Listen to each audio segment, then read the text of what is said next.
SDIG Live, featuring specialists in the field and focusing on the concept of Black History Month. Where exactly do we go from here?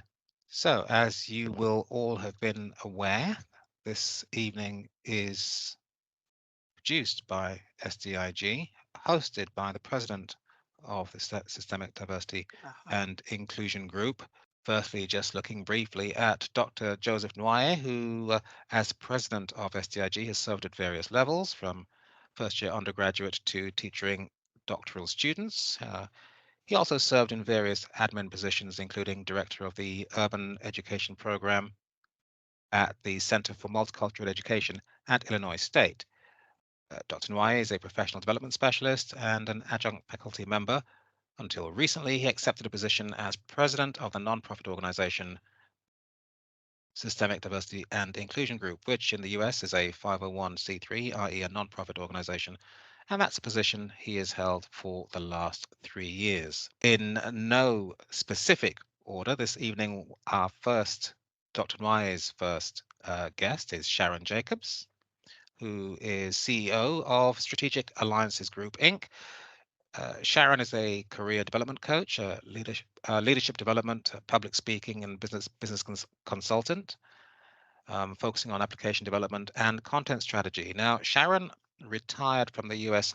Army after serving in the Patriot Air Defense Artillery and Acquisition Corps for over 20 years, and her formal education is a BSc in Industrial Engineering Technology from Georgia Southern College, Statesboro, Georgia, followed by completion of an MSc in Systems Acquisition Management from the Naval Postgraduate School in Monterey, California. Sharon completed the U.S. Army Combined Arms and Staff School and is a resident graduate of the U.S. Army Command and General Staff College. For those of you who are with us live, this information will be available for you all the way through the session, and the links that you can see, in this case Sharon's website bio and LinkedIn address, will also be live for you. Currently also in the studio, we also have Dr. Nwoye's second guest, Janet Stovall, CDE, who is Global Head of Diversity, Equity and Inclusion at the NeuroLeadership Institute. Janet is a global speaker, facilitator, writer, and consultant. She helps businesses dismantle systemic inequity, especially where it intersects with race. She has a long history of driving change, building culture in large and complex organizations. That's given her a deep expertise around DEI practices and principles, particularly in the area of communication. In fact, she broke barriers as one of the few Black C-level speechwriters in the Fortune 100. Janet's TED presentations, or TED presentations, challenging businesses to get serious about inclusion, have received millions of views. Her website will be available on this slide fairly shortly, should you wish to make note of it. Shortly, we will also be welcoming Gary Smith, United States Marine Corps retired, who is founder and chief consultant of the Smith Leadership Consulting Group. We will bring you up to speed with more of Sergeant Major Smith's, should he be able to join us, which we're hoping for this evening.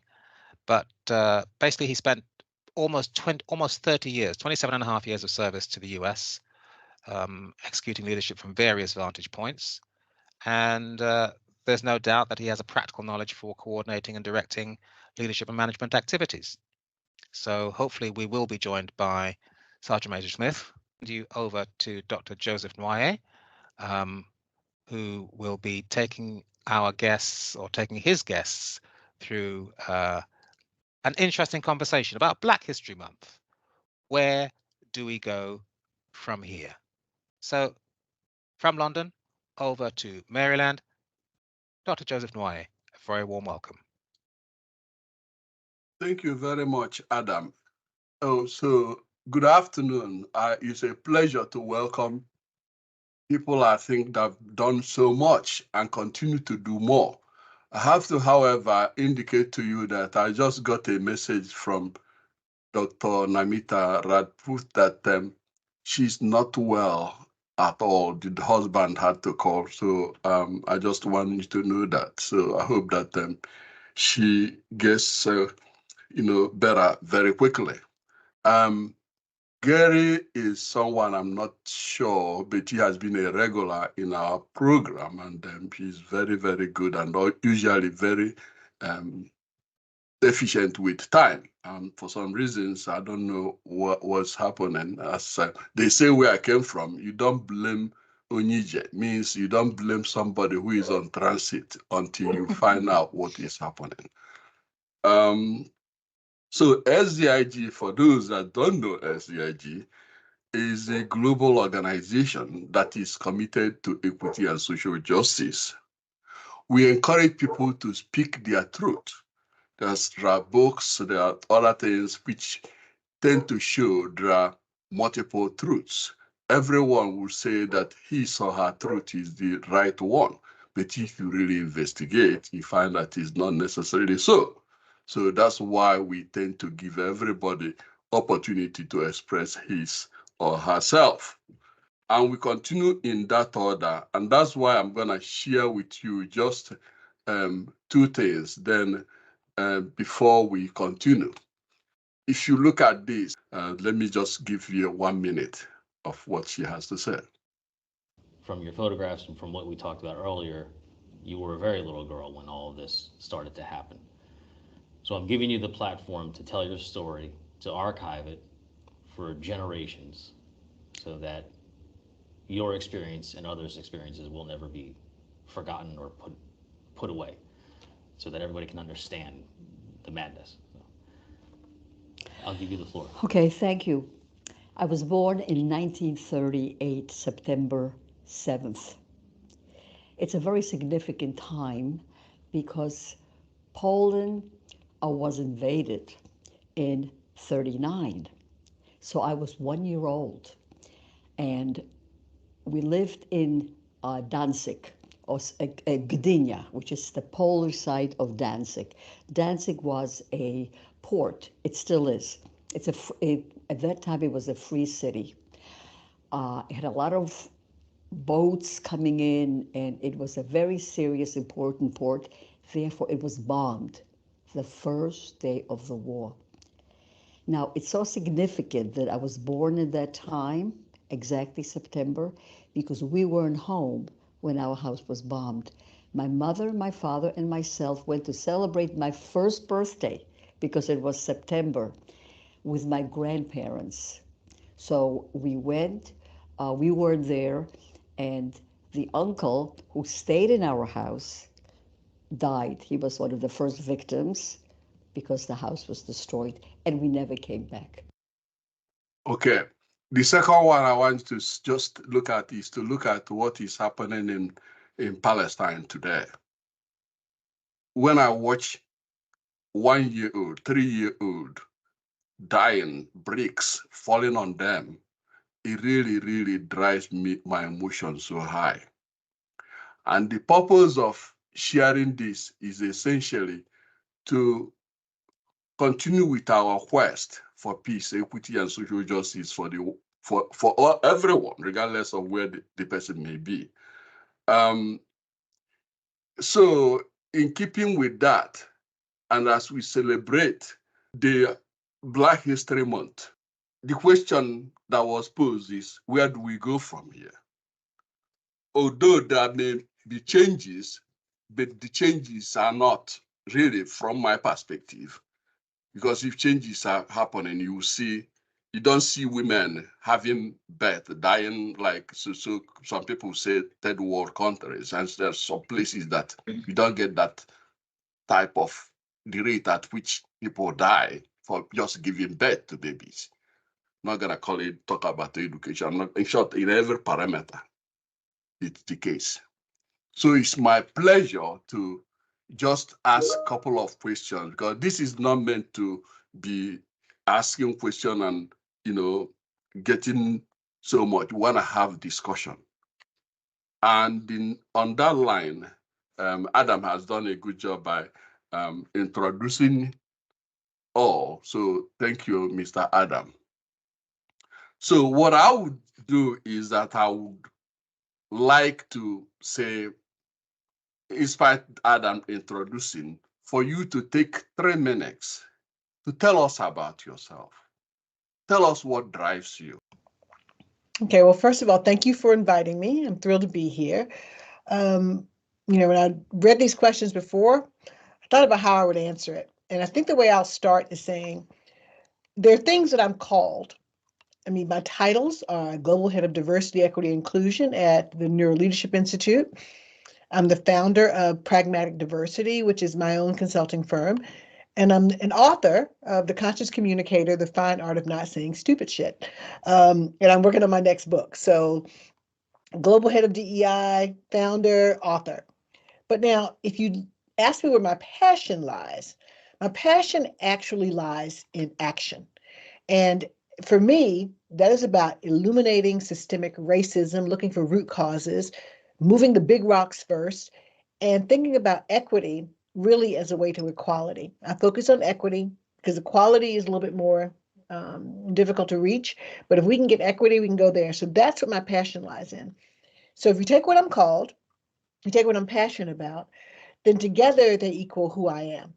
And who I am is a diversity pragmatist and a disaggregationist.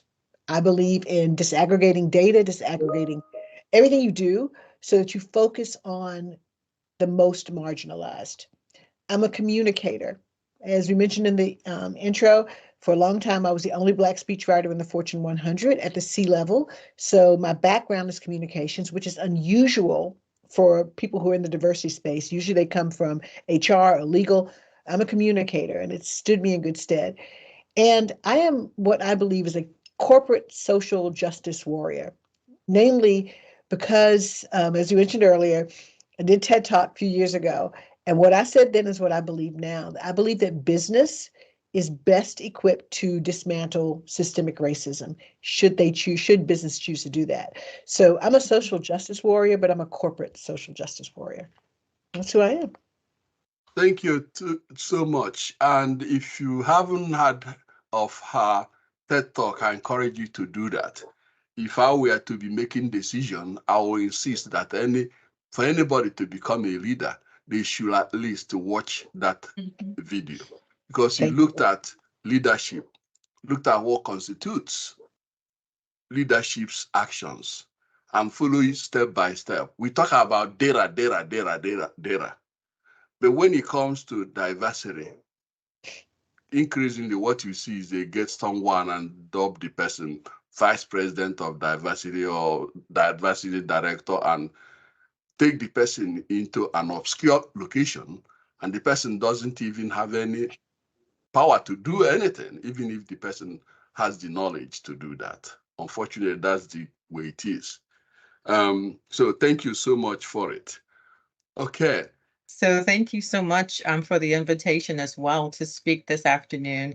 I have known Ms. Page, who contacted us for some years now, and I know Paige. Patricia is a very hard worker in her community, especially in her church. And so I'm just grateful that she gave me opportunity to talk about the work that we do here in Harford County, Maryland. I'm Sharon Jacobs. I'm a retired soldier of 20 plus years in the United States Army. I've done everything from Desert Shield, Desert Storm to being in the Pentagon and buying equipment for my soldiers. Upon retirement in 2011, I started my for-profit business, Strategic Alliances Group, and giving back to the military from where I started. My goal was to become a millionaire in that role. Hasn't happened yet, but I'm still working towards it. And then in 2018, I began a nonprofit new service trained employment program where our mission is to work with youth and young adults to help them find meaningful and make meaningful decisions to finding careers of their choice.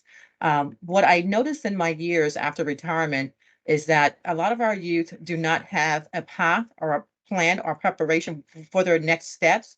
And so we began our organization to help them with determining what they want to do in their lives to go forward. I know personally for myself, I spent exactly 4 years in college. My mother didn't have money to pay for 5 years. So I knew my goal was to get in, get my degree, and get out and go to work. Unfortunately, I chose to go into the military prior to graduating college. But our youth today seem to not have some plans. And so for those who are not sure what they would like to do, we help them by showing them what they could do. We do various activities to get them engaged in other career fields and show them what the possibilities are, and then help them with deciding upon college or career and making that next step as well. So I'm passionate about helping our youth gain meaningful decisions and really preparing for their futures roles ahead. Thank you so much. Thank you for your service and thank you for all you do. Patricia had hinted me on the things you are doing to help youths find their trajectories, whether it's in school or work or whatever, finding their paths. Yes. To realize a better life. So thank you so much about that. And this will go to Janet. Let's see, why does progress in equity and social justice often meet with backlashes, such as shift from post-revolutionary war freedom to Jim Crow? Mm-hmm. And then looking at what happened in Wellington, the massacre of 1889. After that, before the massacre, they have the established government. Black people who were in the House of Representatives, who were having a very viable community. And the white supremacists came in that time, within that time, and massacred and destroyed them, just like Oklahoma. Mm-hmm. My question to you is, what action do you think people should be taking? Individuals, corporations, government, things like that, in order to prevent reoccurrence of this type of thing happening. Recently, Obama became president, and people talk about, we have Black presidents, so discriminatory practices is gonna come to an end. Now that followed with all kinds of things. So you can't give litany of each progress, something that comes to destroy it. What can individual do? What can government do? What can everybody do? Because I believe it may be a holistic approach. Well, to go back to your question, and why does it often meet with backlash? It's not often, it's always. There's a concept in science called regression toward the mean, and it simply means that things that stand out as extreme at first tend to go back to being more average over time. And if we think about that in terms of diversity, equity, and inclusion, and equity and equality, it's like saying that we make one big step forward, there's going to be two pushbacks to the norm. And in the US, that norm is inequity, and specifically against Black people. It's what this country was built on. It's what the founding fathers established as law. So the pushback that we see, this recurring pushback, is just a regression happening. It's moving back towards what was considered normal and before.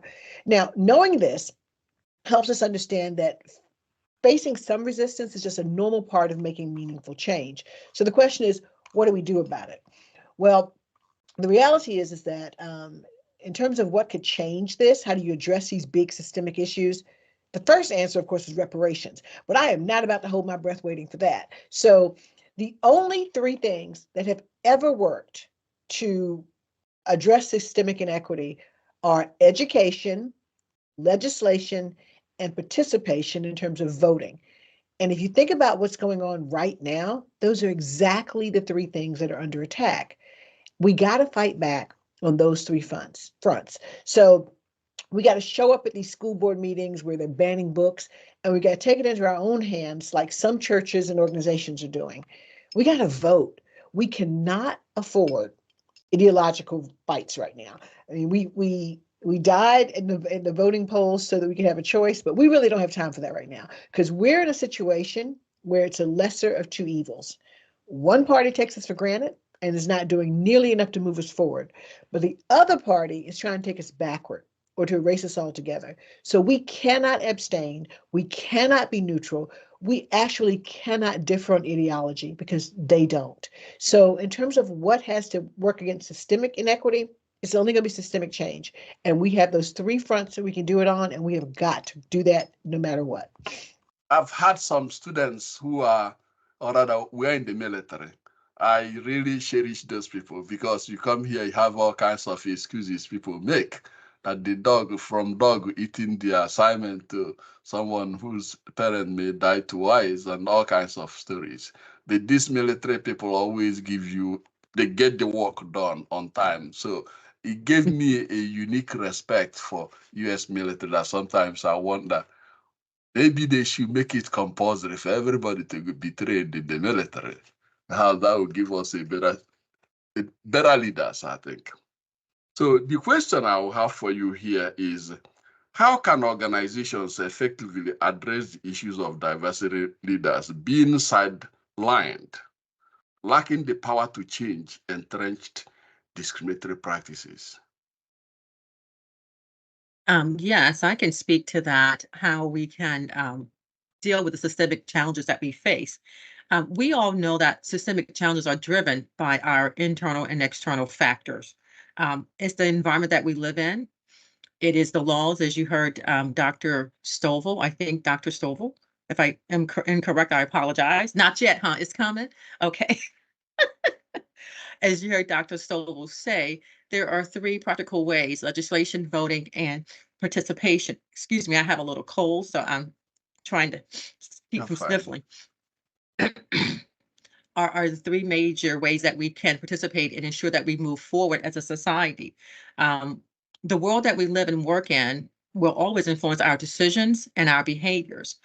Looking at the political climate that we're in today, the decision to vote for the lesser evil, to defend the rights of all students, regardless of their gender preference, color, or hairstyle, are things that, you know, just plague us in this society in America.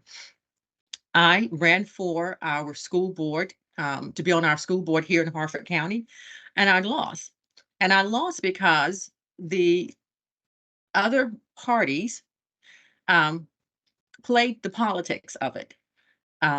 They got someone who was aligned with the other side, the Republican side of it, and they wanted a Moms for Liberty candidate to be on the to vote the way they wanted to go. That was the reality of what happened. So because of the way they drove the campaign, they won. We're Republican, you know, town here, not a big deal. But they won. The issues that I have seen is that even though the individual won, moving the school board forward are things that they are doing, not realizing that that's what they were going to do regardless, because you can only vote so many ways. When you think about companies and being the employer of a company, you're subject to the rules of that company to maintain your employment. There are probably some unwritten rules as well as notes that you're not familiar of. And a lot of times in our Black communities, we have not discussed some of the boardroom talks at our tables with our families. And we need to do that to make our children aware of what they should be doing in their futures going forward. I did a research on an article for the National Center for Education Statistics. And in 2023, less than 10% of Black men had earned a doctorate degree. And so compare that to the 67% of white individuals, white males. And I say that is, you know, that systemic challenge of why are we so disproportionately, you know, faced with this in society, in education, healthcare, and employment inequalities, is that we need to take ownership, I believe. And ownership to me means I take the responsibility to be accountable for what I need to do in society. Stress the importance of education. Even though we see a lot of our celebrities don't have college degrees, or even some with high school diplomas, we need to have a higher mark for our children for what to achieve in life. And I think as well, when it comes to healthcare, we have a few doctors of color. We need more, but we also need to support them in their practice. We need to go to them. We need to be in communication with them. We need to support their businesses as well. And so I think, along with the legislation, the voting, and the participation in our systems in America, we also need to have ownership, personal ownership of what we want to achieve in our futures. Thank you very much. Do you mind if I add on to Sharon's comment? Sure. I would love to. I especially resonated that comment about when you go to doctors. My mother, bless her heart, died in 2020 and she was 90 years old. Every time I try to take her to a Black doctor, she goes, well, I don't know about them Black doctors. You know, and we used to have this discussion all the time. I'm like, Mom, you need to. So, and I understand why we have a justifiable fear of the healthcare complex, but you're right. You're absolutely right. We have to support each other. And so I want to go back to sort of the way the question was framed originally too, was what do organizations do? As somebody who works with chief diversity officers and is a chief diversity officer, I think you're right when you're talking about the fact that organizations in general have got to really understand if they care. And we were having this conversation before we started. Do I believe organizations care? I think most don't. Nearly 80% of chief diversity officers in corporate America are white. 80%.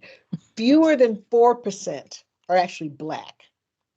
So, and people don't understand that. So the only way we're going to make a difference within organizations is about organizations that really, really, really want to change. And honestly, a few really are.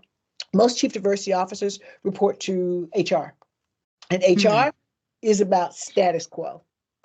CDOs are about disruption. In fact, I tell people my title is actually Chief Disruption Officer. You show me an organization that flips that reporting order, and I haven't met one yet. Show me an organization where the CHRO reports to the CDO. That's an organization that's about change. Haven't met them yet. Because at the end of the day, in an inequitable world, equity itself is disruption. Yes. And if we're not ready, and let's face it, most organizations don't want to disrupt. If you are the dominant culture, you don't want to give up your privilege. If we were the dominant culture, we wouldn't want to give up our privilege. So understanding that dynamic means I think we do have to take a very pragmatic approach to this. And we have to, Sharon, as you were saying, we have to recognize that the impetus for change has got to start with us. With us. We got to do it. Slavery didn't get overturned because because anybody other than us wanted it to. That's true. And so the reality is we are back. We're not in that point yet. We've come further than that, but we are at a point where we are under attack, where the progress we've made is trying actively be pushed backward. We cannot ever take our foot off the accelerator. Yes. And we did. We got comfortable. We thought because we had a Black president, things a little bit better. Like I said, we were not. This country was not built on that. Yes. It is always going to try to go back to what it was. So does that make you tired? Absolutely it does. I have two daughters. I apologize to them all the time. I say, y'all, I'm sorry y'all inherited this mess, but that is the mess you inherited. So what are you going to do about it? That's true. That's true. Yeah. Well, it's so much. I've been advocating for training people, if not for anything, to be a good person. Because I believe that if people are good people, they will not allow what happens, all kinds of discrimination or subjugation of people in whatever form they do it. And I'm perplexed because when you look at people who talk about South, they say in South is in your face. They tell you what it is. You don't have to wishy-washy. But what do we do about the covert one, especially in the hands of those who are well positioned, whether it's a corporate executive because that's why I really think that diversity issue, when we go one step forward, as you said, we see ourselves going 2 steps backwards. This happens to women too. But how can we address them while we know the overt, we can be seeing it and doing what we can?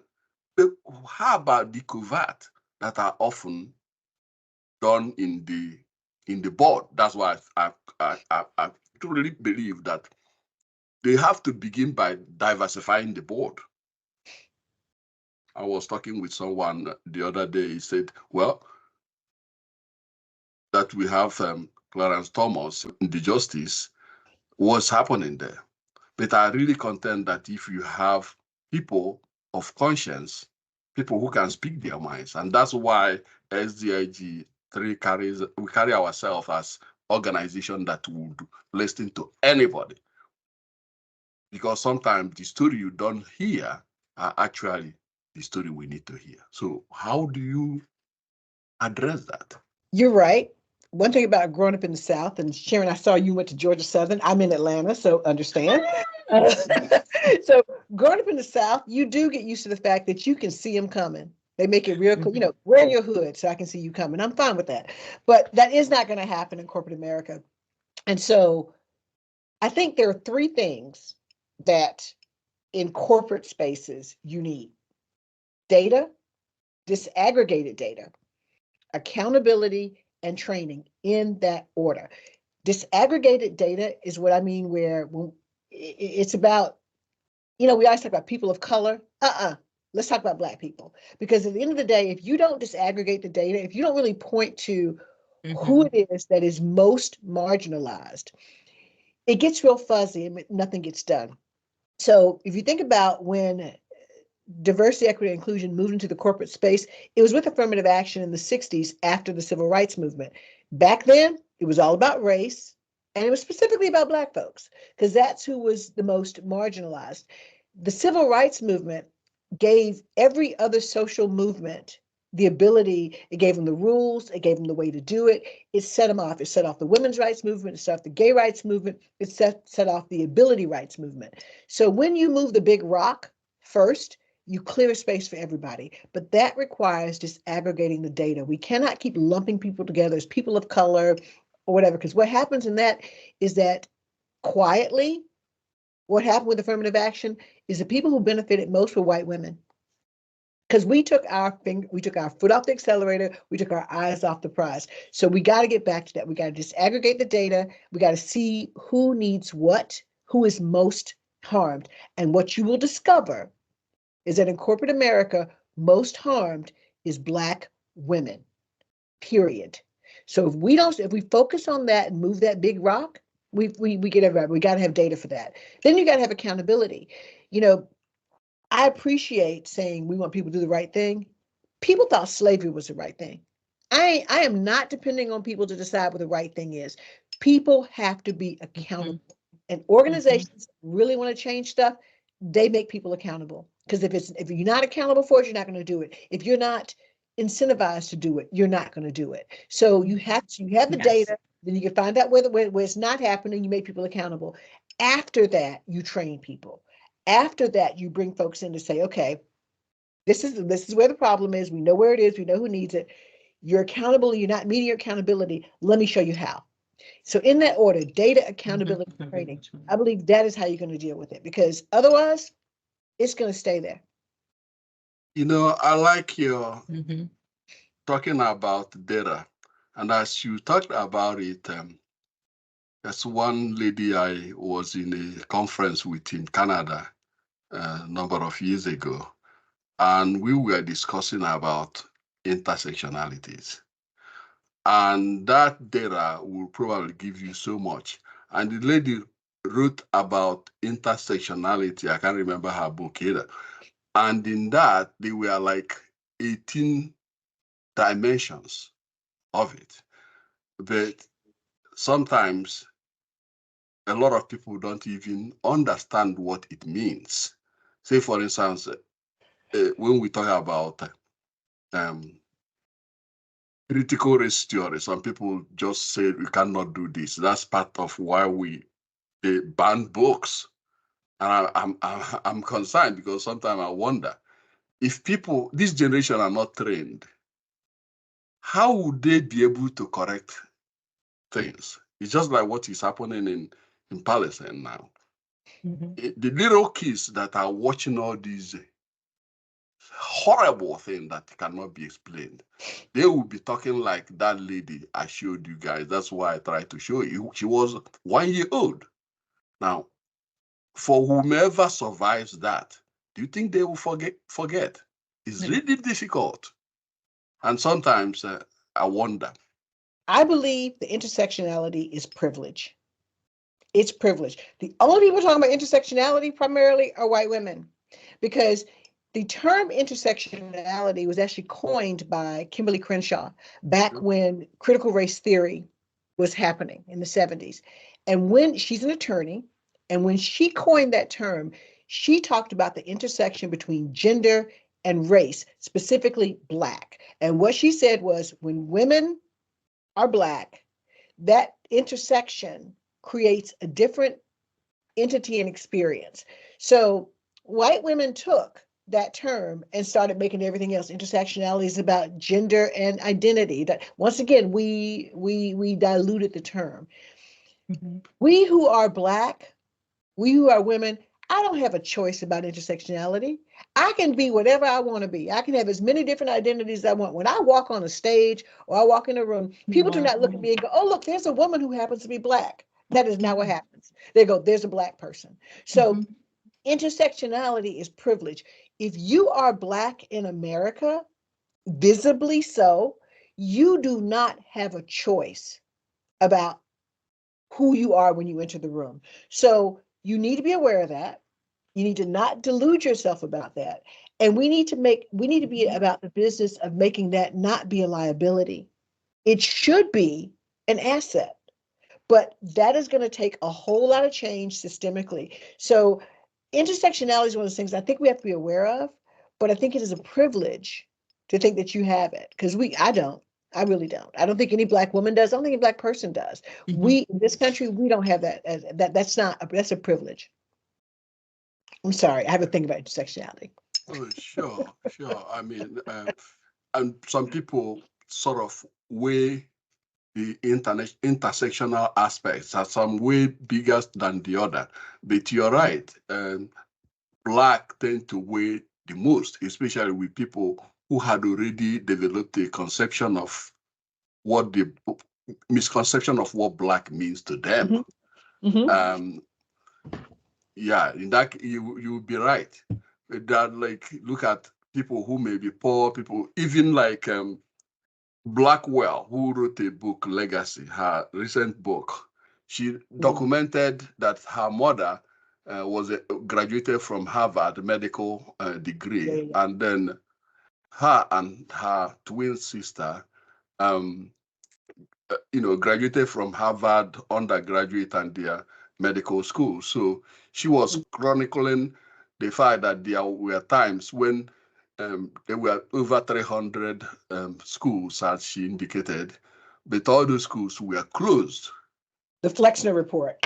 They were closed, and there were only two schools that were open. Howard University, and the other one starts with M. I can't remember what it is. Harry. Yeah, okay. Now, only those schools. And at that time, that's when they wiped out people who could have been doctors and been able to treat people, as you said, your mom. It reminds me of Reagan. When Reagan was shot, when he went to the hospital, he said something along the line, I hope they're all Republicans. And,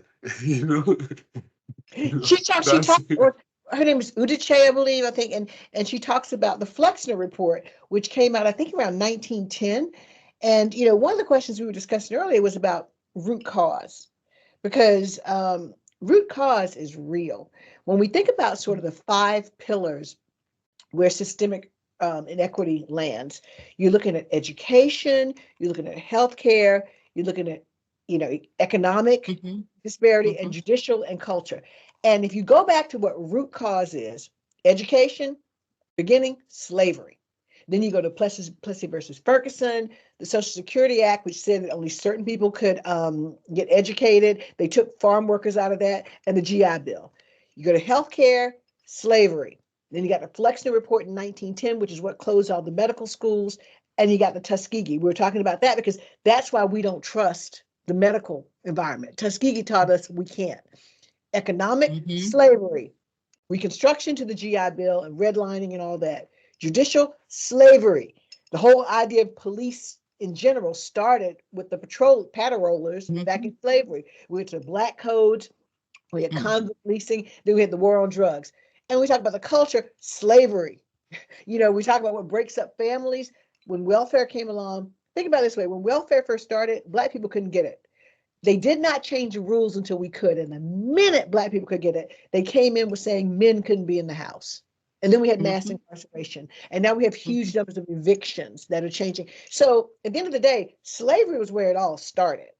And ever since then, the system has been designed to work to keep the status quo. So you're absolutely right. It all started, slavery is the root cause. But where we get confused is when we don't understand where systematic, and there's a difference between systemic and systematic inequity. Systematic inequity are laws, things you can see that were on the books. The legacy of systematic inequity is systemic inequity. That's the systems that the laws built. And that's still there. It is still there. We are still dealing with it every day. And the problem is, you know, we look at, folks want to go back to square one when it's convenient. They okay, so we got rid of all the laws, y'all equal now. No, we're not. No. Because the system is still working there. And that's what frustrates me so much, is these folks who, Black and white, want to say, well, you know what? We had a Black president, the laws are gone. You should just pull yourself up by your bootstraps. Because the systemic inequity took away the boots, it took away the socks, it took away the feet. So you cannot pull yourself up by your bootstraps. It has to be systemic change. And if I'm realistic about that, that ain't gonna be easy. Yeah. It's not, nobody's gonna want to do it. I mean, it is gonna be very, very hard. And it is not gonna happen in my lifetime. It's not gonna happen in my children's lifetime. But if we don't start looking at it and looking at root cause and stop trying to blame the current situation on current problems, or better yet, to blame on individual moral issues, this is not about individuals. This is not about anybody, what any individual does. This is about a system. And until we start looking at it that way and attacking it that way, it's going to continue. The system works as designed. Yeah, I completely concur. And again, I think that would be a segue to going back to Sharon. Sharon, I have heard of the awesome work you're doing, going from military to all the type of things you had been doing. But the one that I found very interesting is that the work you are doing with the kids, your community. Could you please discuss your work and how it is impacting specifically disadvantaged people? Oh, yes. So when we started our program in 2018, we started in Wilmington, Delaware. And at that time, we were tutoring students that were going into the military service. Some were joining the Army, Navy, Marines, as well as Coast Guard. And so they were trying to get their academic score high enough to get into the service of their choice and the job of their choice. So that's how we began our program initially. Upon returning to Harford County, we began to work with our local government here, our local management board, and see were there any youth in Harford County that were looking to do, was not sure what they wanted to do. So we began to do consulting with our programs here in Harford County. And what we did was we set out by word of mouth with working with our faith-based churches, with our school board, our public school board. We work with foster care families as well. And so what we wanted to learn about was who was looking for what students needed access and assistance. And so we did a 10-week program that centered around the career and life readiness skills to help students know what to expect in the workforce. We also looked at financial readiness in that course. We talked about money lessons. It is a fact that in many of our Black households, we don't have the money talk for our students to understand how to budget, how to invest, and plan for retirement. So we wanted to make sure that we covered those pieces of information with our students of color as well. We talked about healthy lifestyles. the importance of having physical, emotional, and social and mental health. As you know, with COVID, a lot of our students, especially our male Black students, did not fare well in the virtual format for schools. So how do we help those students still see the value in their education, as well as get themselves in a position to be employable or even going to college? So we were able to discuss that with them. We talked about also civics education, the importance of voting, which I think Mrs. Stovall also talked about that, the fact that we need to be vocal and vote to make our choices known. But also with voting, we've discussed as well how the election system works, but also that maybe one day you need to run for office. That may not be on your mind today as a 16 or 17-year-old, but when you're in your 40s and you're like, well, why is this? Think about what you can do to be in the system to actually run for office and make those changes in the system. We do a lot of robotics, STEM engagement programs. We do robotics, little medical training, where we teach students to learn the skills of becoming a doctor, a veterinarian, or either a sports physician. And also under our programs, the one thing that I really love about it is that we work with business partners, where we help students gain skills to prepare them for the workforce. So if we're able to get an internship with one of our local businesses, where they can learn how to, be an admin assistant, they can learn Microsoft Excel, they can learn Office products. They may be able to get Adobe Photoshop and become a graphic designer for a company. Learn those skills while they're in high school, still to build themselves for a future career going forward as well. Thank you so much. I think it's really very important working at that level, because you hear people saying they see kids by 7-11 in the morning, and they don't go anywhere. They stay there getting into drinking and so on. Yes. If you don't provide them the foundations, that's what happens. I recall when I developed a program for undergraduate students, and these students were brought into the school, and you look, they couldn't even read at 6th grade level. And we bring these people in college, mostly in summers. At the end of the summer, they're flunked out. At that time, they have all kinds of student loans they couldn't even pay.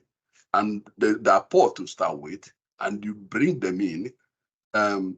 That's why sometimes when I hear data, I get angry, because data doesn't, in fact, I don't want to say it that way, but sometimes I feel like data gives you what you want the data to give you. So you can defend even indefensible. So that's what Data does lie. Data does lie. Yeah. It's all about who's collecting it and who's interpreting it. Precisely. Yes, true. Precisely. Yeah, I tend to embrace more of observation. Instead of, I don't want to get into the fight between the people who collect the data and people who observe and see things happening, because there are things data. You cannot they hide it. You cannot observe it, but you can collect data, and oftentimes people that are seeking for data know what they're looking for, so they just frame the questions along that line. Now, yes, in area of media, whether it's by by error or commission or just goodwill of people, we see how it is today. But how has the representation of Blacks in media, whether it's a movie, TV, or whatever you may call it, newspaper and so on, changed over time? Okay, is the current representation adequately or accurately do what needs to be done? If not, No, what steps could we I take agree. to foster any change? No, it has changed, but it hasn't improved. Okay. We still do not control the media. We do not control the way we are portrayed. Now, we can do videos, we can do all that kind of stuff. And, as a mom who's 60 years old, who doesn't like to see my daughters twerking and doing stupid crap like that, I can have an opinion about, what we choose, how we choose to represent ourselves. But I'm not going to make a judgment on that because we should have the freedom to represent who we are. But it's a society that's going to judge us. We should be comfortable with that, but we need to know what we're doing. But we don't really control that because I think where you're going to see it, not even just media, the whole new move to AI, and where the bias is in AI, that's going to exponentially increase the misinformation that's out there. And I so concur. the data that exists, Yeah. AI systems, and they're going to pull from that. I joke, I deal with teaching bias in AI for my company. And I showed them a thing the other day. I said, you know what, just for fun, I decided to play with Chat GPT. I asked Chat GPT, write me a LinkedIn post as a chief diversity officer about the backlash against DEI. It wrote something. I said, now, and it was fine. It wasn't interesting, but it was fine. I said, now, write me one as a black CDO. Oh, goodness. I had words like ain't, the fam, we call the ancestors. It was like, I'm like, oh, okay. So now we're in a whole different realm, right? And of course, I showed this to my white colleagues. They're like, oh, that's terrible. I'm like, okay, so let's see what we can do about this. So the media complex is not owned by us. The spaces where we do own it are limited. And we have to be real, we have to think about what we're putting in that space because now whatever we put in our spaces gets fed into bigger spaces. So you turn the news on, they're gonna decide what they show. So no, we still don't own that. And yes, it does shape what we believe about ourselves, what others believe about us, but we don't own that. It's better, but it's better than, I don't even know if it's better. Because you know what? Well, Civil rights movement was the first time it was televised. And you think about what got shown then, the dogs, the hoses, it changed the world. And I don't want to believe that there was nefarious thought behind it, but what you've seen since then has not been reality. You catch stuff on cell phones. There's stuff that's been, George Floyd, all that media showed that. So there are moments where the media is beneficial, but only when there's tragedy. Only our pain and our tragedy, when that's shown, yes, sometimes it does move the needle. But when we're being brilliant, when our excellence, that doesn't get shown.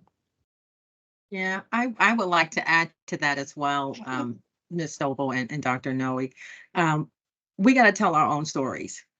I love the fact that Byron Allen is trying to get our stories out there Absolutely. and be a voice for the Black people. But we got to find more opportunities, more ways to tell our stories. Absolutely. One thing that we see in STEM, we see students doing podcasts, all the time and making music, making beats. We got to figure out a way to get students more excited about telling their stories long term. I love what you said, Janet, about the media. And Yeah. it just complexes me how we see the same 5 stories over and over and over from 6 o'clock in the morning till 12 o'clock at night. It's the same 5 stories that have made the headlines. And that's what we're always getting all the time, every time. And It's so always trauma. It's always trauma. it's always trauma. And so I would love for us to own our own narrative, our own message, and find ways to get our people, our youth, our voices out there more. I recall the conversation with Byron Allen and former Coretta Scott King, who she said that, the reason why Dr. King was assassinated was not because of trying to have equality. It was called economic empowerment. They didn't want us having wealth. They didn't want us being valued. And so as we learn the real history that's there, that we haven't been taught in our public schools, that we're learning from our grandmothers and from others who are giving us telling us stories, we have to be able to tell our own story in a positive fashion to make that change. And to your point, What is it they're attacking right now? They're pulling books off the shelves because those who want to maintain what is know that is those stories that will change the narrative. So they're going Yes. after those stories. Let's burn the books. Let's take that out. Let's pretend like it Yes. didn't happen. Not like it was really in the books. Well, anyway, I still remember Exactly. my daughter coming home. My youngest daughter came home one time, and her teacher told her, she came home, she goes, Mom, I got a choice, and I wanted to write about Nat Turner. But my teacher told me that my essay was wrong. I said, what was wrong about it? Well, he said that I didn't talk about Nat Turner as abolitionist. I said, Nat Turner was not an abolitionist. Nat Turner was a slave. And I had to actually go and fight with this teacher to say, okay, you're wrong. Right. And I'm gonna need to get you. And the thing is, if my daughter had not had Yes. me as her mom, who will go in Yes. there and start some stuff, you know, what other, he's been teaching this foolishness for years. So the Yes. students who were That's not it. hers, I mean, and I had, and look, the only way I got to do it was I had to actually reach out to, I Googled, who is the leading expert on Civil War and slavery in the United States. It was a retired Princeton professor. And I just texted him. I said, you don't know me, but my daughter's dealing with this. He goes, oh, that's absolutely ridiculous. I had to send this teacher. I said, okay, he said you wrong. Are you do now? And that's what it took. But the fact that is subtle, it's subtle things like that happen. So I go back to the question, how does media, it subtly teaches it and continues this narrative. So you're absolutely right, Sharon. Until we control our own narrative and until we accept and control and demand that it's our narrative, somebody else is going to be writing our stories and they're not going to write the stories we want. It's just amazing. It's really touches so many things. There's a saying that goes that he who wins the war writes the story. Exactly. And It's written by the victors. right. And the same is consistent when you look at whether we are looking at psychology or now people are talking about active involvement in learning. I recall reading something about Ashanti writing about African American kids and the people that that could associate their story with the story of other people like them. They tend to connect immediately, and they don't really forget. As you were saying, Janet, in that scenario, there were people that went to Ghana. And in course of going to Ghana, they were talking about, you see, this person is like Nigerian, this person is like this person is like this. And it kind of gave those people opportunity to connect themselves with people. And the research that I read then indicated that those who had the opportunity to make those connections are much more effective. Not only, I don't like saying memorization, but understanding the crux of what they are doing. And if you look at cognitive science theory, it's kind of having these connections, these really so much like cobweb. And if you have part of it, and don't have the other, that means you don't have the whole story. And that's why some people don't do so well. Now, It's looking amazing at to say that. I just went to Ghana for the first time a few months ago. And one of the discussions that I had with some people there was, because I just told them, I said, look, in the United States, we expect that when we come to Africa, that we will not be accepted as African Americans. And this wonderful guide who I talked to at the W. Du Bois Museum, who, mind you, we were talking about why Dr. King was murdered. W. Du Bois went on the radar when he started talking about Pan-Africanism, when he started saying we are not just this individual group, we are Pan-African. That's when they disliked him and he moved to Ghana. But what this gentleman said to me was, no, we don't like all African Americans when they come here because some of y'all come here with an attitude blaming us for slavery. And what he said was, understand that you who are African Americans who feel like you were disenfranchised by the diaspora and you lost your country, we are aware that we lost you. We lost you. And for whatever the reasons were, however we were duped, however we were fooled, whatever happened, we got to get over that and realize that we lost each other. For me, that was powerful, because the minute you make that trip, and it took me till 60 years old to make that trip, but it's not going to be my last one. And it changed my whole perspective on the work I do now, on how I see myself as part of a global space, and how I see myself as part of a race of people.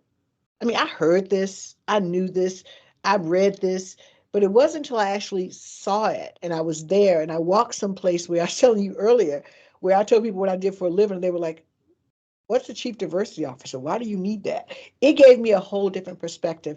And we are so siloed as Black people, as Black Americans. We are so siloed. We have drunk so much of the Kool-Aid that we don't know how we fit into the global and historical narrative. We don't know our place in that. And they are trying their best to erase the ability for us to know that.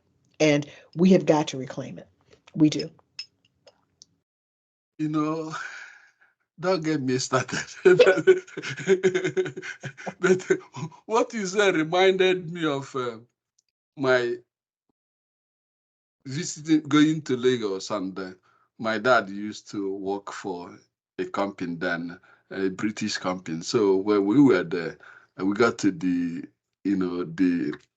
Bar Beach, Lagos Bar Beach, and mostly the people there were from Europe. And then we went to the place where they were eating. They said that they're Americans. I said, Dad, I thought they have Black Americans. Where are they? And Dad was like, let's talk about it later. And then when I got home, he said that what I have to know is that when you are connected with people don't tell you this often, that people that are connected tend to take care of the people who are connected to them. And if you're not connected, your chances are not like that. So it said that when you look at the corporate culture and the people who do those things, that they are, at the time, I can say that I didn't understand what he was saying, but later on, it kind of, settled. That connection is the precursor to what you're going to be. Now, that's literally the way it is, because through those networking and so on, if you are not within that context, it doesn't matter what you know. It's unfortunate that that's how it is. I just want to add one point to it. You mentioned earlier about sort of the connections and the networks. Let me lean in on what I do for a living. I work for the NLI, which is the NeuroLeadership Institute. We talk about the brain. The brain operates and learns via a series of neural networks. And when you learn something new, it branches off, it forms something else. So to your point, when you put yourself in a different narrative, your brain operates differently. And the networks of humanity mirror the networks of our brain. They're neural networks. And if we don't make those connections, there's so much that we just never learn if we don't. Absolutely. And this, you see it very clearly. Just as I was talking about the military people, they often give you their experience of global community is quite dramatic from what you hear from people who never really know about all that. Because a lot of Americans act as if America is the only place that exists in the world, unfortunately. Yes. But it's amazing. Just a second. Do we lose Sharon? And I have to actually jump at 7:30 because I have another call at 7:30. Okay. So I've been trying to answer folks' questions in the chat, but what I want to say is you have my LinkedIn, and I hope we were able to get my website on there. But if you have a question that I didn't answer here, please just reach out to me. I am always about these conversations.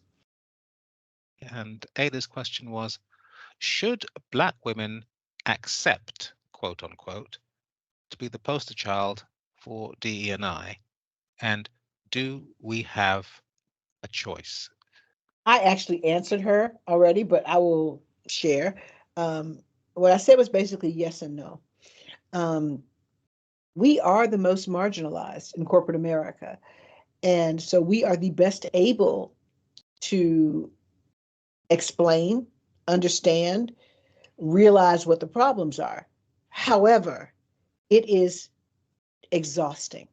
It's hard to be a Black woman when you get up it's hard to be Black. It's really hard to be a Black woman. It is tiring. You look at what that has done. Dr. Claudine Gay at Harvard, Dr. Bailey at Lincoln, who committed suicide. I put in the note, I have two friends who are my age or younger, Black women, who are waiting for heart transplants right now. Two, within the past 2 months. And that burden is serious. However, Yes. so it's okay. It is perfectly okay if you go, like, you know what? I don't want to do it. I get up some mornings and do my job and go, not today. I cannot do this today. It's hard.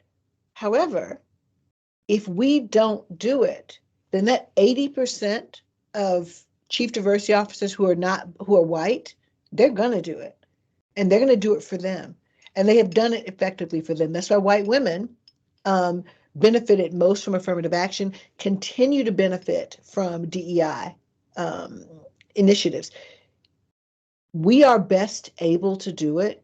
And so what we need to do, though, is we need to support each other.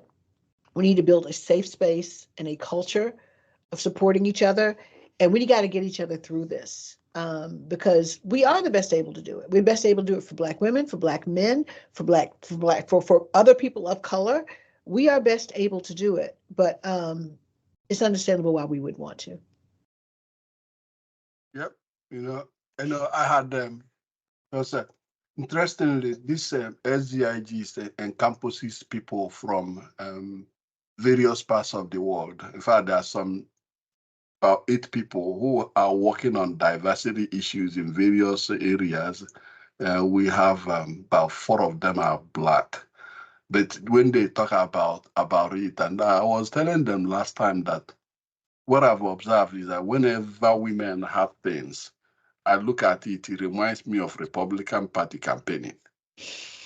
That you look at it, it's kind of belittling human intelligence. Is it? Do you say white women's group talking, or do you mean truly diversity? That they have to think about it in order to incorporate. Because without incorporating those people, it doesn't really do as well as it should be doing. I'm not going to take much of your time because it's coming to about maybe 5 minutes. But let me ask you this question. Okay. You say you're in Georgia, right? Mm-hmm. Assuming for a moment that you're in Maryland and the governor of Maryland asked you to come up with the way to approach diversity, to make it so systematic that it's holistic at every corner, how would you address it? I'll go back to my 3 things. I would say disaggregate the data so you can understand who is most marginalized. So figure that out and lean into that. Don't accept the neutralization of people. Get real. I'll give you a quick example. Jamie Dimon, who is the CEO of Chase. Several years ago, when I worked for UPS, the guy who was head of North American operations, there's actually pictures of him out there sitting with Trump, and he has this horrible look on his face. But he was actually at a meeting with Jamie Dimon. And the way Jamie Dimon approached it at Chase was he went out to his direct reports and he goes, all right, I'm looking at these numbers. I'm looking at the data. We disaggregated it. And the data says that we're not doing great on any aspect of diversity. But you know what we're doing the worst on? Black people. So you go find me, his direct reports, you go find me some Black people and you promote them. And if you don't, you need to tell me why you didn't. And of course, nobody's gonna tell Jamie Dimon, the CEO, they can't do it, but they couldn't. So Jamie went and found a woman, Valerie Rainford, who went and built Advancing Black Leaders at Chase. So what he did was he disaggregated the data. He went and he fixed the situation of those most marginalized. So I would say to that governor, first, figure out where the work needs to be done and focus on that, and then make somebody accountable for it. Because at the end of the day, if it isn't measured, it isn't done. And if it isn't incentivized, it isn't done. So you make people accountable for outcomes. You don't make them accountable for good feelings.